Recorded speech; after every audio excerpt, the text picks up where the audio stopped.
도연은 퇴근길 지하철에서 서린이 보낸 메시지를 확인했습니다. 오늘은 야근이라고 했던 아내가 갑자기 집에 일찍 들어간다는 내용이었죠. 무심코 답장을 보내려는 순간 도연의 시선이 메시지 목록에 멈췄습니다. 발신자 이름은 민규, 메시지 내용은 짧지만 명확했습니다. 오늘도 당신 품에서 잠들고 싶어. 서린의 대학 동창이라고만 알고 있던 민규의 메시지였습니다. 도연은 잠시 호흡이 멈춘 듯한 기분이 들었어요. 7해 동안 함께한 아내의 갑자기 머릿속이 하얘지는 기분이었습니다. 집으로 향하는 발걸음이 무거웠습니다. 현관문을 열자 서린은 평소와 다름없이 저녁 식사를 준비하고 있었어요. 도연은 아무 일도 없었던 것처럼 인사했습니다.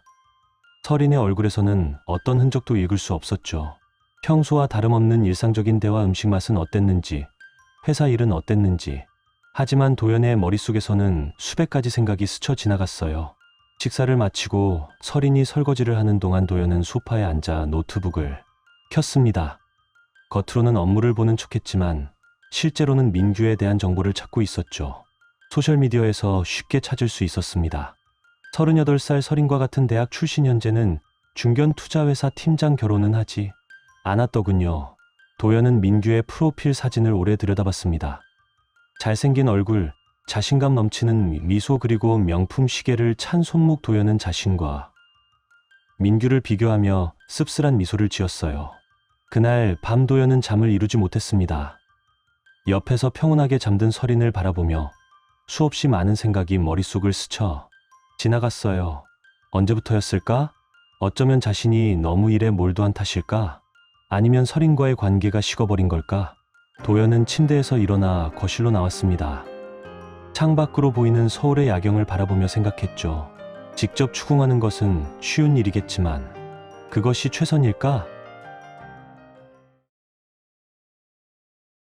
도연은 마음속으로 결심했습니다. 더 큰 그림을 그려야겠다고 말이죠.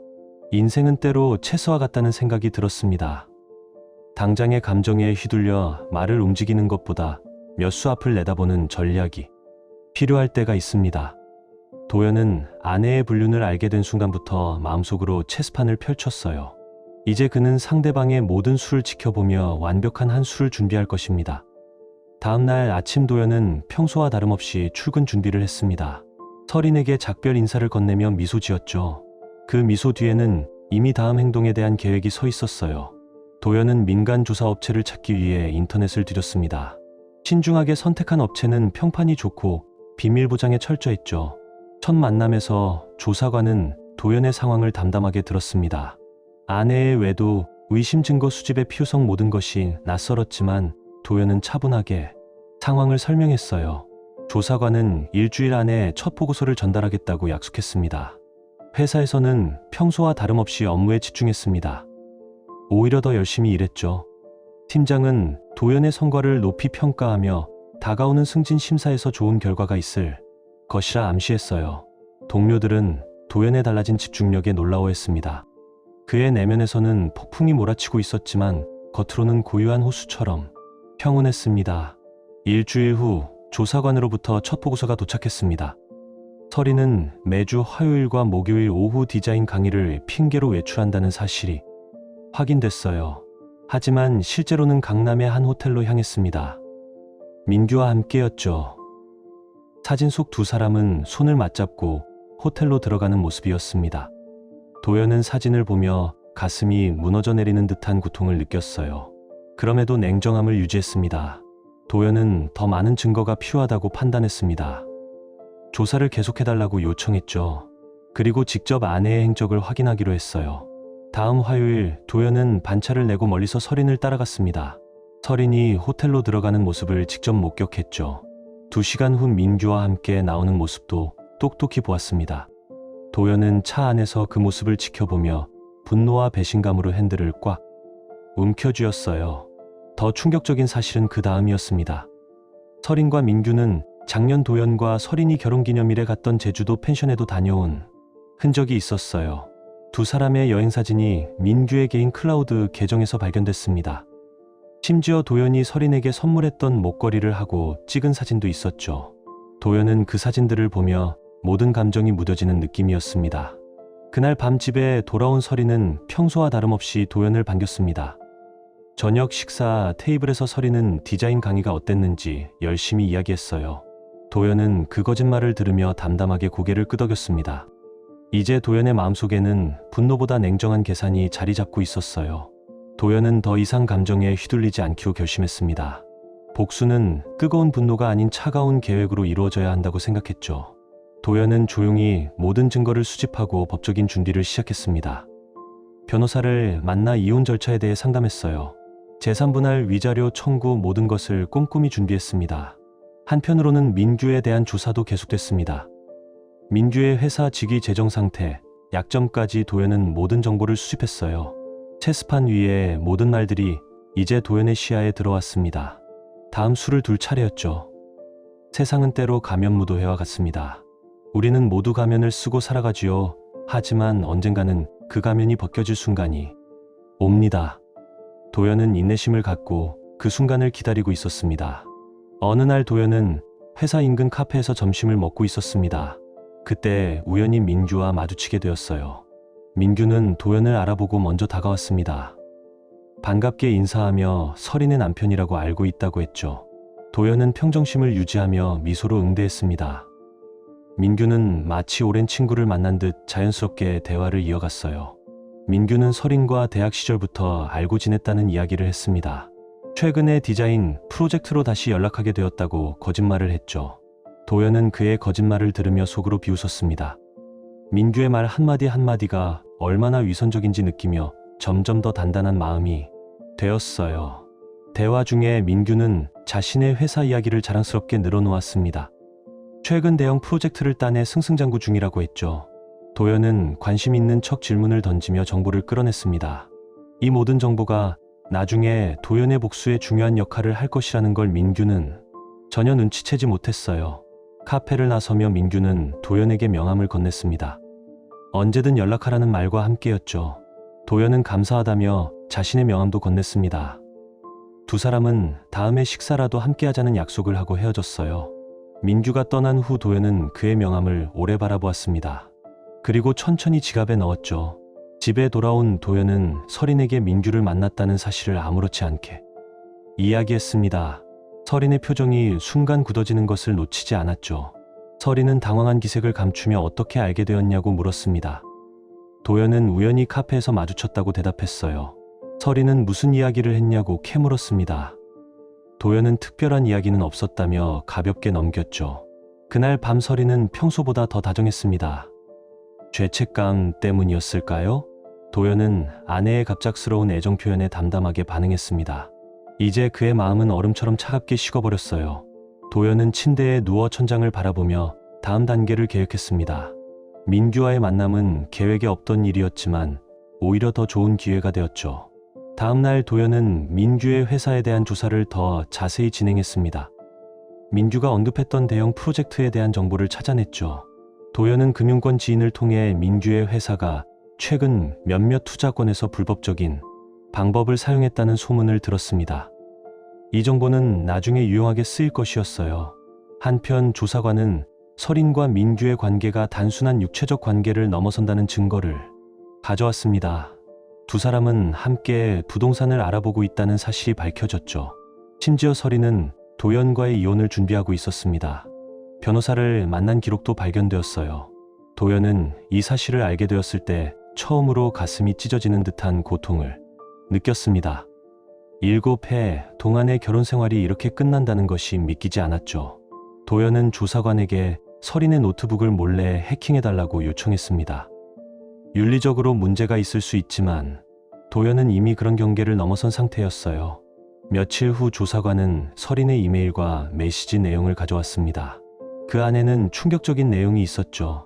설인은 민규에게 도연을 이혼하게 만들 계획을 세우고 있다고 썼습니다. 의도적으로 다툼을 유발하고 도연이 화를 내게 만들어 이혼의 빌미를 만들겠다는 내용이었어요. 도연은 이제 모든 상황을 완벽하게 파악했습니다. 아내와 민규는 자신을 배신하고 함정에 빠뜨리려 계획하고 있었죠. 하지만 도연은 이미 그들보다 몇 수 앞서 있었습니다. 이제는 행동으로 옮길 시간이었어요. 인생은 때로 겉모습과 다르게 흘러갑니다. 우리가 사랑하는 사람이 가장 큰 상처를 줄 수 있죠. 하지만 도연은 이제 그 상처를 딛고 일어설 준비가 되어 있었습니다. 도연은 이혼 준비를 철저히 했습니다. 신뢰할 수 있는 변호사를 찾아 모든 증거를 제시했어요. 변호사는 도연이 수집한 증거들이 매우 탄탄하다며 이혼 소송에서 유리할 것이라고 조언했습니다. 위자료 청구도 가능하다고 했죠. 도연은 재산 분할에 대해서도 꼼꼼히 준비했습니다. 모든 재산 내역을 정리하고 서린이 가져갈 수 있는 부분을 최소화하는 전략을 세웠어요. 세무사와의 상담도 이어졌습니다. 도연은 혹시 모를 세금 문제에 대비했죠. 이혼 후 재산 분할 과정에서 발생할 수 있는 세금 문제를 미리 파악했습니다. 도연은 어떤 상황에서도 불리해지지 않도록 만반의 준비를 했어요. 민규에 대한 조사도 계속됐습니다. 도연은 민규의 회사에 대한 정보를 더 깊이 파고들었죠. 민규가 자랑했던 대형 프로젝트에는 의심스러운 부분이 많았습니다. 투자금 유치 과정에서 일부 정보를 왜곡한 정황이 포착됐어요. 도연은 금융감독원에 익명으로 제보할 준비를 마쳤습니다. 때가 되면 민규의 회사는 세무조사를 받게 될 것이었죠. 집에서 도연은 여전히 아무것도 모르는 척 일상을 유지했습니다. 서린은 점점 더 도연과의 대화를 피하고 늦게 귀가하는 날이 많아졌어요. 일부러 다툼을 유발하려는 시도도 있었습니다. 사소한 일에 짜증을 내거나 도연의 행동을 트집 잡았죠. 하지만 도연은 그런 도발에 넘어가지 않았습니다. 항상 차분하게 대응하며 서린의 계획이 실패하도록 만들었어요. 도연의 냉정함에 서린은 점점 더 초조해하는 모습을 보였습니다. 어떻게든 이혼의 빌미를 만들려 했지만 도연이 전혀 반응하지 않자 더욱 공격적으로 변했죠. 어느 날 서린은 도연에게 직접적으로 이혼을 요구했습니다. 더 이상 사랑하지 않는다며 각자의 길을 가자고 했어요. 도연은 마치 청천벽력 같은 소식을 들은 듯 놀란 척했습니다. 시간을 달라며 진지하게 생각해보겠다고 대답했죠. 그 순간 도연은 속으로 웃고 있었습니다. 서린의 계획대로 흘러가는 듯 보이지만 실제로는 도연의 시나리오가 완벽하게 진행 중이었어요. 조금만 더 기다리면 모든 퍼즐이 맞춰질 것입니다. 도연은 서린이 스스로 함정에 빠지도록 유도하고 있었죠. 회사에서는 도연의 승진이 확정됐습니다. 팀장으로 승진하게 된 것이죠. 동료들의 축하를 받으며 도연은 묘한 감정을 느꼈습니다. 직장에서의 성공과 가정에서의 위기가 동시에 찾아온 아이러니한 상황이었어요. 하지만 도연은 이 승진이 앞으로의 계획에 도움이 될 것이라고 생각했습니다. 더 안정적인 경제력은 이혼 후에도 큰 자산이 될 테니까요. 승진 축하 자리에서 도연은 동료들과 술을 마셨습니다. 오랜만에 마음을 풀고 즐거운 시간을 보냈죠. 그날 밤 집에 돌아와 보니 서린은 없었습니다. 침대 위에는 메모가 놓여 있었어요. 친구 집에서 며칠 지내겠다는 내용이었습니다. 도연은 그 메모를 읽고 담담하게 웃었습니다. 친구 집이라 아마도 민규의 집이겠죠. 도연은 서린이 없는 집에서 홀로 시간을 보냈습니다. 고요한 공간에서 자신의 계획을 마무리했어요. 이제 거의 다 준비가 끝났습니다. 도연은 서린과 민규가 무릎 꿇을 날을 생각하며 차분히 미소 지었죠. 인간관계는 때로 예측할 수 없는 방향으로 흘러갑니다. 신뢰했던 사람에게 배신당했을 때 우리는 어떤 선택을 할 수 있을까요? 복수용서 혹은 무관심. 도연은 자신만의 방식으로 답을 찾아가고 있었습니다. 사흘 만에 서린이 집으로 돌아왔습니다. 짐가방을 들고 현관문을 열었을 때 도연은 거실 소파에 앉아 그녀를 기다리고 있었어요. 서린은 잠시 당황한 기색을 보이더니 이내 담담한 표정으로 인사했습니다. 도연은 차분하게 물었죠. 어디 있었어? 서린은 친구 집에 있었다고 대답했습니다. 도연은 고개를 끄덕였어요. 커피라도 마실래? 서린은 잠시 망설이다 고개를 끄덕였습니다. 부엌에서 커피를 내리며 도연은 마음을 정리했습니다. 오늘은 직접적인 대화를 나눌 때가 왔다고 판단했어요. 거실로 돌아와 커피 2잔을 테이블 위에 올려놓고 서린의 맞은편에 앉았습니다. 우리 이야기 좀 할까? 도연의 차분한 목소리에 서린은 긴장한 듯 자세를 바로 했죠. 도연은 천천히 입을 열었습니다. 난 널 사랑했어. 정말로 7해 동안 한순간도 의심한 적 없었지. 서린의 표정이 굳어졌어요. 도연은 계속해서 말을 이어나갔습니다. 그런데 민규라는 사람, 알아? 서린의 얼굴이 창백해졌죠. 도연은 서린의 반응을 지켜보며 말했습니다. 내가 디자인강에 간다고 했던 날들 호텔에서 그와 만났다는 것도 알아요. 서린은 입술을 깨물며 말문이 막힌 듯 했습니다. 도연은 이제 감정이 실린 목소리로 이야기했어요.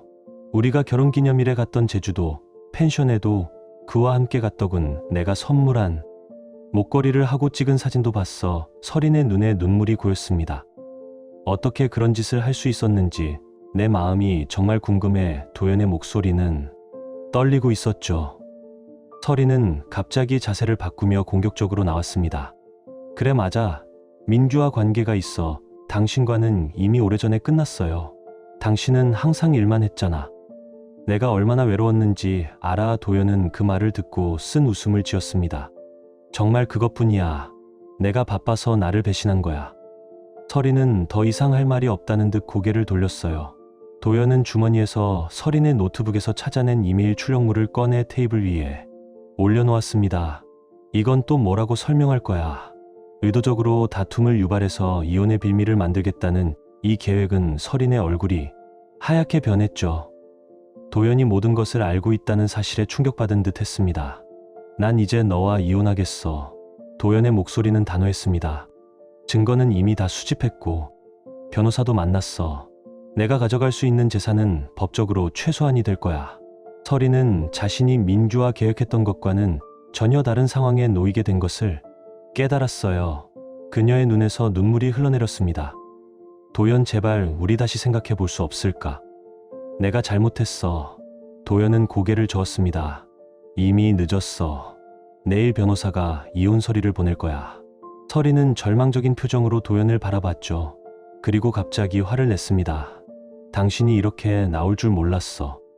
민규는 적어도 내 말을 들어주고 내 감정을 이해해줬어. 도연은 그 말에 더욱 차가워졌습니다. 그래, 그에게 가. 이제 내가 원하는 대로 살 수 있어. 내일까지 짐을 빼. 설인은 울면서 방으로 들어갔습니다. 도연은 거실에 홀로 남아 창밖을 바라봤어요. 비가 내리기 시작했습니다. 마치 도연의 마음을 대변하듯 굵은 빗방울이 창문을 때렸죠. 도연은 설인이 민규를 만나는 날에 맞춰 다음 수를 두기로 결심했습니다. 그것은 민규에 대한 복수였죠. 다음 날 아침 도연이 일어났을 때 설인은 이미 짐을 싸서 나간 후였습니다. 침대 위에는 짧은 편지가 놓여 있었어요. 미안해. 도연은 그 편지를 읽고 담담하게 접어 서랍에 넣었습니다. 그리고 전화기를 들어 익명으로 금융감독원에 제보했죠. 민규의 회사에 대한 모든 정보를 전달했습니다. 이제 체스판 위의 말들이 움직이기 시작했습니다. 도연은 창가에 서서 비 내리는 도시를 바라보며 생각했어요. 진정한 승부는 이제부터였습니다. 우리는 때로 상처받지 않기 위해 강해져야 합니다. 하지만 그 강함이 복수심으로 변할 때 우리는 자신을 잃어버리게 될까요? 도연은 이제 그 경계에 서 있었습니다. 이틀 후 도연은 아침 뉴스를 보다가 놀라운 소식을 접했습니다. 민규의 회사가 금융감독원의 특별감사를 받게 되었다는 내용이었어요. 투자, 유치 과정에서 불법적인 행위가 있었다는 제보가 들어왔다는 것이죠. 도연은 차분히 커피를 마시며 뉴스를 지켜봤습니다. 그의 익명 제보가 빠르게 효과를 발휘한 것이었어요. 도연은 회사로 출근했습니다. 팀장으로서 첫 업무가 시작되는 날이었죠. 동료들의 축하와 함께 새로운 프로젝트를 배정받았습니다. 도연은 일에 몰두하며 개인적인 문제를 잠시 잊으려 했어요. 하지만 점심시간 휴대폰으로 문자 한 통이 도착했습니다. 설인이었죠. 만나자는 내용이었습니다. 도연은 차분히 대답했습니다. 만날 필요 없어. 이혼. 설인은 내 이메일로 보냈으니 확인하고 서명해서 보내줘. 설인은 계속해서 만남을 요청했지만 도연은 단호하게 거절했어요. 그녀와 대면하는 것은 이제 의미가 없다고 생각했습니다. 퇴근 후 도연은 변호사 사무실을 찾았습니다. 이혼 절차가 어떻게 진행되고 있는지 확인하기 위해서였죠. 변호사는 설인이 아직 이혼 서류에 서명하지 않았다고 했습니다. 하지만 도연이 가진 증거로 볼 때 재판으로 가더라도 도연에게 유리할 것이라고 조언했어요. 도연은 고개를 끄덕이며 기다릴 준비가 되어 있다고 말했습니다. 집으로 돌아가는 길에 도연은 우연히 민규를 마주쳤습니다. 민규는 초췌한 모습이었죠. 회사가 감사를 받으면서 주가가 폭락하고 모든 책임이 자신에게 돌아오고 있다고 했습니다. 도연은 마치 아무것도 모르는 것처럼 위로의 말을 건넸어요. 민규는 도연의 눈을 피하며 어색하게 웃었습니다. 설인에 대한 이야기는 일절 언급하지 않았죠. 도연은 민규와 헤어진 후 씁쓸한 미소를 지었습니다. 민규는 아직 도연이 모든 것을 알고 있다는 사실을 모르는 것 같았어요. 도연은 천천히 걸으며 다음 단계를 계획했습니다. 이제 민규의 회사는 본격적인 수사를 받게 될 것이고 그 과정에서 더 많은 불법 행위가 드러날 것이었죠. 그날 밤 도연은 오랜만에 친구를 만났습니다. 대학 시절부터 알고 지낸 유일한 친구 준호였죠. 준호는 도연의 상황을 듣고 깊은 위로를 전했습니다. 그리고 조심스럽게 물었어요. 정말 이렇게 복수하는 게 너에게 좋은 일이야? 도연은 잠시 생각에 잠겼습니다. 준호의 질문이 마음 깊은 곳을 찔렀기 때문이었죠. 나는 그저 정의를 바로잡고 싶었어. 도연의 목소리는 조용했습니다. 그들이 나에게 한 행동에 대한 대가를 치르게 하고 싶었지. 준호는 고개를 끄덕이며 말했어요. 내 마음 이해하지만 너 자신도 너무 상처받지 않았으면 좋겠어. 도연은 미소를 지었습니다. 내가 할 수 있는 한 최선을 다하고 있어. 걱정하지 마. 집으로 돌아온 도연은 텅 빈 집을 바라보며 깊은 한숨을 내쉬었습니다. 설인의 흔적이 곳곳에 남아 있었죠. 함께 찍은 사진들, 설인이 좋아하던 화분들. 그녀의 향기가 아직 남아있는 옷장. 도연은 이제 이 모든 것과 작별해야 한다는 사실을 받아들이기 시작했어요. 밤늦게 도연의 휴대폰이 울렸습니다. 발신자 표시는 민규였죠. 도연은 잠시 망설이다 전화를 받았습니다. 민규의 목소리는 술에 취해 있었어요. 그는 울면서 말했습니다. 도연 씨, 저 정말 죄송합니다. 설인이랑 그런 사이인 거 알고 계시죠? 도연은 침묵했습니다. 민규는 계속해서 말을 이어갔죠. 회사도 망가지고 설인도 이제 저를 떠났어요. 제가 정말 큰 실수를 했습니다. 도연은 차갑게 대답했습니다. 민규 씨, 다시는 연락하지 마세요. 그리고 전화를 끊었죠. 도연의 손이 떨리고 있었습니다. 분노, 슬픔, 그리고 약간의 동정심이 뒤섞인 감정이었어요. 도연은 창가에 서서 밤하늘을 바라보았습니다. 이제 거의 끝나가고 있었죠. 복수는 달콤한 열매를 맺을 수 있습니다.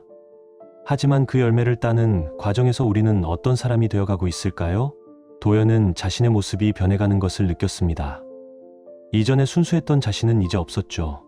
일주일 후 도연은 신문을 펼쳐보았습니다. 민규의 회사가 대대적인 세무조사를 받게 되었다는 기사가 실렸어요. 불법 자금 세탁 혐의로 검찰 수사까지 시작되었다는 내용이었죠. 기사에는 민규의 사진이 실려 있었습니다. 초췌한 모습으로 검찰청을 들어가는 모습이었어요. 도연은 담담하게 신문을 접었습니다. 민규의 추락은 예상했던 대로였지만 생각보다 더 빨리 진행되고 있었죠. 설인으로부터는 연락이 없었습니다. 도연이 보낸 이혼 서류에도 아직 서명하지 않은 상태였어요. 변호사는 이제 법적 절차를 통해 진행하자고 제안했습니다. 도연은 동의했죠. 더 이상 기다릴 이유가 없었습니다. 그날 오후 도연은 법원에서 이혼 소송 절차를 시작했습니다. 설인에게는 소장이 송달될 것이었어요. 도연은 모든 증거를 법원에 제출했습니다.